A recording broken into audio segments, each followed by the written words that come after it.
Houve um dia em que uma escolha marcou um homem para sempre. Uma das histórias mais antigas e mais dolorosas já registradas. Caim e Abel, filhos de Adão e Eva, se aproximaram de Deus levando ofertas. Ambos entregaram algo, mas apenas um entregou o coração. Caim trouxe os frutos da terra. Abel ofereceu o melhor do seu rebanho. Não por obrigação, mas por confiança. Era como se dissesse, em silêncio: tudo o que tenho vem de ti. Deus acolheu a oferta de Abel, não pela forma, mas pela intenção. Caim observou isso e algo se quebrou dentro dele. A pergunta não era sobre a oferta, era sobre comparação, sobre orgulho ferido, sobre não aceitar que o outro tivesse sido visto. A inveja começou a crescer, e quando não é enfrentada, ela se transforma em algo mais escuro. Deus advertiu Caim: o mal está à tua porta, e mais você ainda pode dominá-lo. Ainda havia escolha. Ele se acha melhor do que eu? Ainda havia tempo, mas Caim ignorou o aviso. Levou o irmão para longe, para um lugar sem testemunhas. E ali, o que começou no coração terminou em sangue. Assim ocorreu o primeiro assassinato da história humana. Não por falta de oferta, mas por falta de domínio interior. Essa história atravessou séculos para nos lembrar de algo essencial. Deus não avalia o que entregamos com as mãos, mas aquilo que carregamos dentro. Inveja e ressentimento, quando alimentados, destroem vínculos, consciências e, em casos extremos, vidas inteiras. Caim se tornou o retrato de um homem que não enfrentou o próprio conflito. E até hoje, a mesma advertência ecoa. O mal continua à porta, mas cabe a você dominá-lo. O que Deus disse a Lúcifer antes de expulsá-lo. Lúcifer não era um anjo qualquer. Era o mais belo, o mais sábio, o líder que andava entre pedras de fogo, próximo ao próprio trono de Deus. Tinha autoridade, glória e perfeição.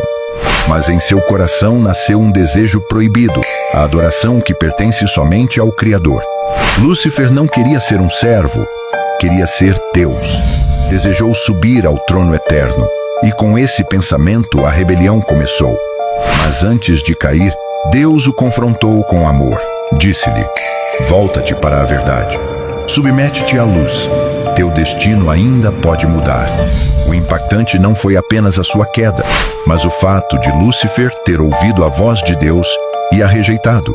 Preferiu o orgulho à eternidade. Então, o céu estremeceu.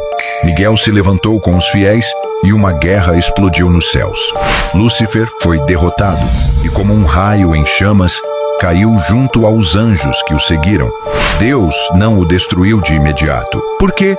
Porque a humanidade precisava ver com os próprios olhos o que o orgulho, a ambição e a mentira são capazes de causar. O único gigante que não morreu no dilúvio. Quando Deus decidiu purificar a terra, as águas cobriram tudo: homens, cidades e os gigantes que caminhavam sobre a terra. Os Nefilim, conhecidos por sua força descomunal e violência sem limites, foram varridos pela ordem de Deus.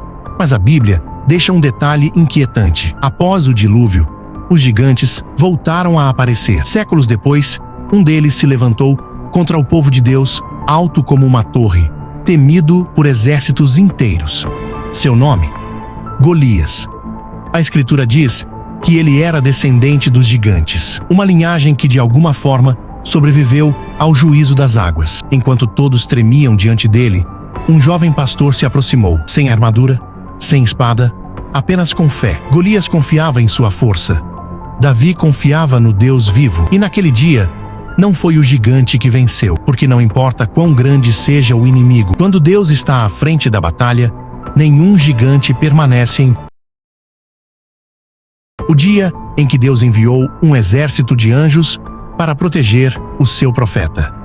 Certa manhã, o servo do profeta Eliseu saiu de casa e parou completamente. Diante dele, toda a cidade estava cercada. Carros, cavalos e soldados por todos os lados. O exército do rei da Síria havia vindo somente por eles. Aterrorizado, o servo correu até Eliseu gritando: Mestre, O que faremos? Eram apenas 2 homens diante de um exército inteiro. Não havia muralhas que os protegessem, nem refúgio onde pudessem se esconder. Parecia uma situação sem saída. Mas enquanto o servo tremia de medo, Eliseu permanecia calmo, porque ele via algo que o outro ainda não podia ver. Com voz firme, Eliseu disse: "Não tenha medo, porque os que estão conosco são mais do que os que estão com eles." Então Eliseu levantou os olhos ao céu e orou. Naquele instante, os olhos do servo foram abertos, e ele contemplou a montanha inteira coberta de cavalos e carros de fogo. Um exército celestial cercava Eliseu. Deus havia revelado o seu poder invisível para proteger o seu profeta. Essa história nos ensina algo eterno. Mesmo quando seus olhos veem perigo, mesmo quando o medo faz você se sentir sozinho, Deus já tem o seu exército preparado para te defender. Se você crê nisso, comente. Amém. A verdadeira forma de Deus, segundo a Bíblia. A Bíblia guarda esse mistério. Ninguém jamais viu a Deus e viveu para contar. Moisés pediu para contemplá-lo, mas pôde ver apenas um lampejo de suas costas, pois seu rosto era poderoso demais para os olhos humanos. Os profetas não descreveram um corpo, mas uma presença que transborda toda a forma. Ezequiel viu um trono de safira, e acima dele, uma figura feita de fogo vivo, cercada por um brilho que iluminava o céu. João, no Apocalipse, o viu como um oceano de luz, relâmpagos e um resplendor feito de pedras preciosas. Nenhuma mente pode contê-lo, nenhuma palavra pode descrevê-lo. Ele não é carne, nem possui forma humana. É fogo, luz e eternidade. Um ser tão santo que até os anjos mais poderosos cobrem o rosto para não serem consumidos por sua glória. O homem não pode defini-lo, porque Deus é a própria definição de tudo. Siga nossa página e comente Amém se você ama Deus.